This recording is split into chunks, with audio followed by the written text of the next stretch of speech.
You've probably seen them all over your social media feeds, right? Those kind of futuristic-looking red masks, these glowing panels that promise everything from younger skin to faster healing. Yeah, red light therapy has gotten a ton of marketing buzz lately, but these devices, they can be a serious investment. So let's get right into it. Let's separate the actual science from the hype. You already know that light has just a massive effect on our bodies. I mean, we're always told to wear sunscreen because UV light, well, it damages our cells. But what if a totally different kind of light could do the exact opposite? That's the whole idea behind this therapy, using very specific light to help regenerate our cells, not hurt them. Okay, the big scientific term for this is photobiomodulation. I know, it sounds super complex, but the idea itself is actually pretty simple. Photons, which are really just tiny little packets of light, they hit your cells and they create a chemical change. This change can help the cell repair itself, work better, and even produce more good stuff like collagen. So how does this actually work on a cellular level? Let's break it down. Step 1.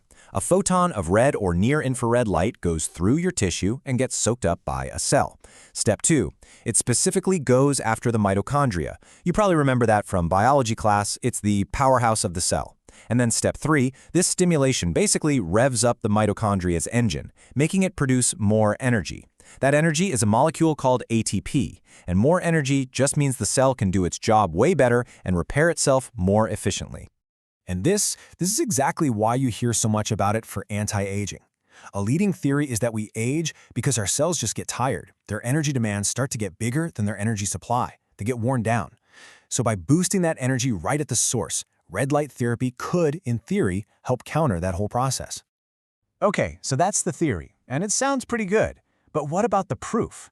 Let's switch gears and look at a scorecard of the science to see where the evidence is actually the strongest for some of the most common claims.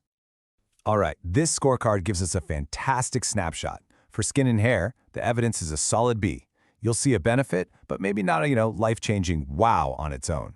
Now look at joint pain. It's even stronger, a B+, with some data showing it can work even better than NSAIDs. That's pretty amazing. And while the research is still pretty new for things like thyroid health and cognition, the results we're seeing so far are incredibly promising. And to put those skin benefits into perspective, check this out. One review found red light therapy led to a 30% reduction in wrinkles. Now, for comparison, that same review found about a 20% reduction from taking those popular collagen supplements. So yeah, we are talking about a very real, measurable effect here. Now here is a really exciting, and I mean really exciting frontier, eye health. Researchers are seeing some very promising results for serious conditions like macular degeneration and diabetic macular edema. Some studies are even suggesting it could slow down nearsightedness in kids. But, and this is a huge but, this is all very new science. These treatments are not yet FDA approved in the US, and this is absolutely not something to experiment with on your own. So all this research has, of course, led to this booming market for at-home devices. But trust me, not all of them are created equal. So if you're thinking about buying one, what should you actually be looking for? It is so easy to get lost in all the technical jargon and the marketing hype. But when you cut through all that noise, there are really only a couple of key specs that are going to determine if a device is actually going to work. Okay, dermatologists say two things really matter. First, the specific wavelength. You want to see 633 nanometers for red light and 830 for near-infrared, not just some vague range.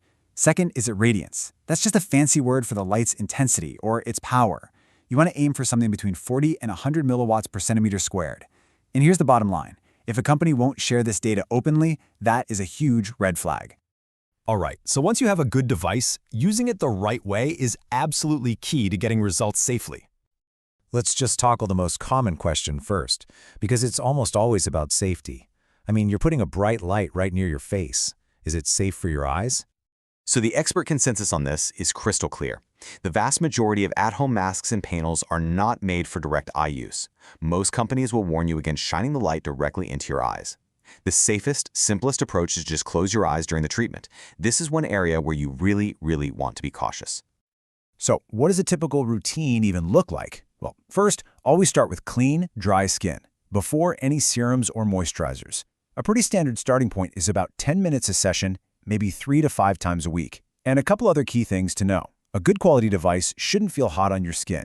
It's the light that's doing the work, not the heat. And for anyone concerned about pigmentation, the research shows it shouldn't make things like melasma any worse. So, the science here is really compelling. We're talking about a way to boost our body's energy at the most fundamental cellular level.